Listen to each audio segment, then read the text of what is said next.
नमस्कार। एमए हिंदी उत्तरार्ध के सप्तम प्रश्न पत्र भाषा विज्ञान में हम पढ़ रहे हैं भाषा परिवर्तन का स्वरूप और दिशाएं। इसके अंतर्गत हम वाक्य परिवर्तन तक पढ़ चुके हैं। आज हम अर्थ परिवर्तन पढ़ने जा रहे हैं। भाषा का प्रयोग अर्थ की अभिव्यक्ति के लिए ही होता है। अर्थ ध्वनि, स्वनिम तथा अक्षर से ऊपर की सभी भाषिक इकाइयों का होता है। अर्थ की परिभाषा देना काफी कठिन है। वस्तुतः अर्थ की कुछ काम चलाऊ परिभाषा इस प्रकार हो सकती है। किसी भी भाषिक इकाई को सुनकर या पढ़कर उस भाषा के जानकार को जो मानसिक प्रतीति होती है वही उसका अर्थ है। किसी भी भाषिक इकाई का अर्थ हमेशा एक नहीं रहता। उदाहरण के लिए प्रवीण का मूल अर्थ था वीणा बजाने में चतुर, किंतु धीरे धीरे इसका अर्थ मात्र चतुर रह गया और वीणा से इसका कोई संबंध नहीं रह गया। इसलिए भाषा में अर्थ की दृष्टि से भी परिवर्तन निरंतर होता रहता है। अब अर्थ परिवर्तन का जो स्वरूप है वो 3 प्रकार से होता है। पहला है अर्थ संकोच। जैसे जब किसी भाषिक इकाई का अर्थ पहले की तुलना में संकुचित हो जाए तो उसे अर्थ संकोच कहते हैं।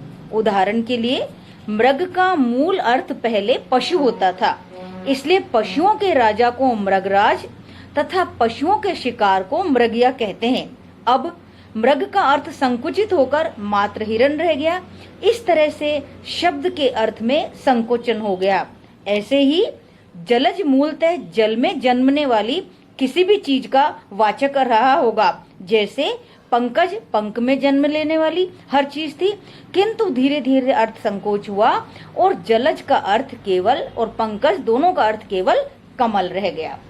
इसी तरह अर्थ का विस्तार भी होता है। अर्थ विस्तार अर्थ संकोच का एकदम उल्टा है। जब किसी भाषिक इकाई का अर्थ पहले की तुलना में विस्तृत हो जाए तो उसे अर्थ विस्तार कहते हैं। उदाहरण के लिए संस्कृत में एक शब्द है तेल, जिसका मूल अर्थ होता है केवल तिल का रस, अर्थात संस्कृत में मूलतः तिल के तेल को ही तेल कहते थे। यही इसकी व्युत्पत्ति मूलक अर्थ था। हिंदी आदि आधुनिक भाषाओं में का तेल शब्द इसी तेल से विकसित है, किंतु अब अर्थ विस्तृत हो गया है। तेल का मूल अर्थ तिल का तेल नहीं अपितु सभी तेलों के लिए प्रयोग होता है, चाहे वो सरसों का हो, अलसी का हो, गिरी का हो, मूंगफली का हो, बिनोला का हो, सबके लिए हम तेल का शब्द का प्रयोग करते हैं। इसी तरह पहले गवेषणा का मूल अर्थ होता था गाय की इच्छा अथवा गाय की खोज, किंतु अब गवेषणा का अर्थ हो गया है किसी भी प्रकार की खोज करना। तीसरा जो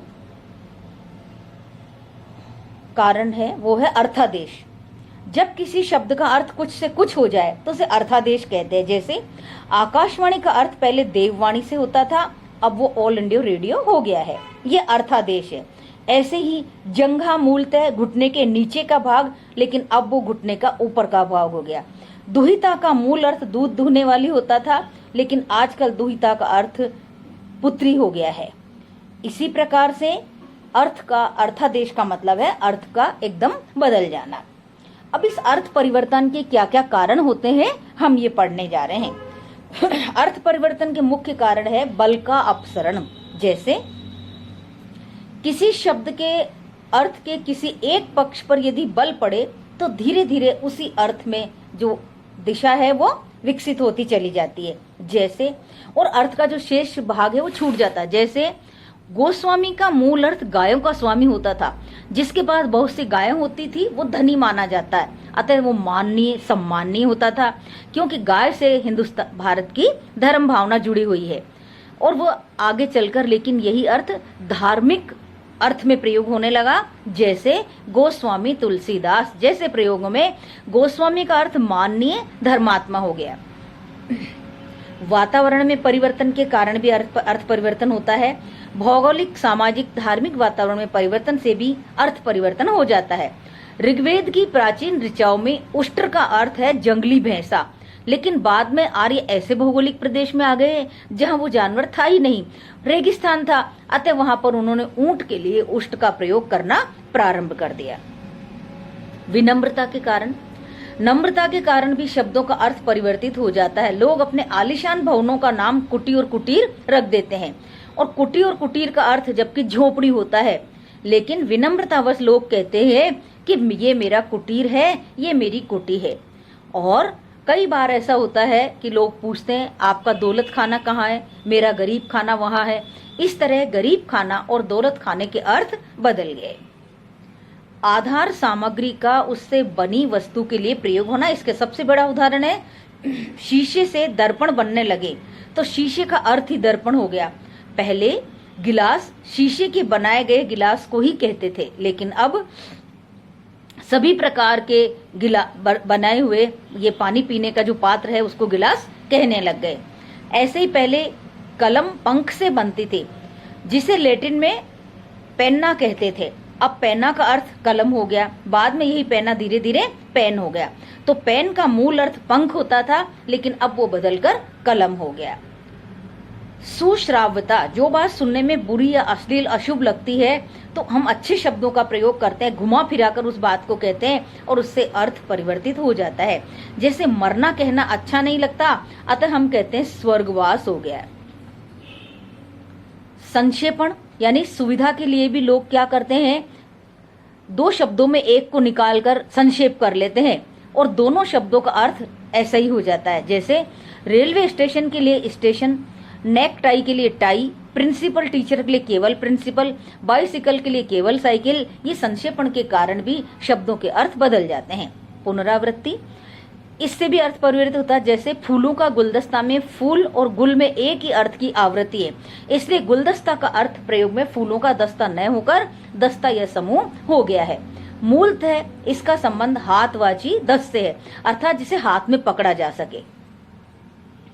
एक वस्तु के नाम का वर्ग के लिए प्रयोग, इससे भी अर्थ में बदलाव आ जाता है। जैसे सब्जी का मूल अर्थ होता है जो हरा हो, प्रारंभ में इसे केवल पालक आदि हरी सब्जियों के लिए ही प्रयोग में लिया जाता है। बाद में सारे रंगों की सब्जी सब्जी हो गई, चाहे वो आलू है, चाहे वो मूली है, चाहे बैंगन है, चाहे रतालू है, सभी को हम सब्जी कहने लग गए और हरियाली इसका अर्थ है वो लुप्त हो गया। शाही भी ऐसा शब्द है, मूलतः शाह काला से बना है। पहले केवल काली शाही होती थी, इसलिए उसको शाही कहते हैं। अब हरी, लाल, नीली सभी रंगों की शाहियों को हम शाही ही कहते हैं। लाक्षणिक प्रयोग, लाक्षणिक प्रयोग से शब्द के मूल से अतिरिक्त अर्थ का विकास हो जाता है। जैसे मोहन गधा है, इसमें गधा का अर्थ मूर्ख हो गया। विचलित प्रयोग, शैली विज्ञान में सामान्य से हटकर प्रयोग विचलन कहलाते हैं। इससे भी प्राय शब्द के अर्थ का विस्तार हो जाता है। जैसे छोटा दिल, छोटी बात, छोटा आदमी, बड़ा दिल, बड़ा आदमी, मोटी मोटी बात, मोटी अक्ल, पतली हालत, सीधा आदमी। ये सब ऐसे विशेषण हैं जिन्होंने शब्द का अर्थ प्रयोग परिवर्तन कर दिया। उल्लेख है कि ऐसे प्रयोग परंपरागत लक्षण के किसी भेद में नहीं आते हैं। इस प्रकार से जो भाषा है वो हमारी इन इन कारणों से परिवर्तित हो जाती है, और इससे जो प्रवृत्तियां हैं वो कभी सरल भी हो जाती है, कभी वियोगात्मकता की ओर भाषा चली जाती है, कभी पृथकीकरण हो जाता है। जैसे संस्कृत से परिवर्तन होते होते 5-6 भाषाएं विकसित हो गई, कभी विशदीकरण हो जाता है। प्राय शब्द समूह के क्षेत्र में परिवर्तन से एक तरफ तो पुराने शब्द लुप्त हो जाते हैं और दूसरी तरफ नए नए शब्द आने लग जाते हैं। इस प्रकार भाषा भाषियों की अभिव्यक्तिक आवश्यकताएं जैसे जैसे बदलती हैं, उसके अनुरूप भाषा में नए शब्द को आगमन होता रहता है और नई नई प्रयुक्तियों के विकास में विशदता आती रहती है।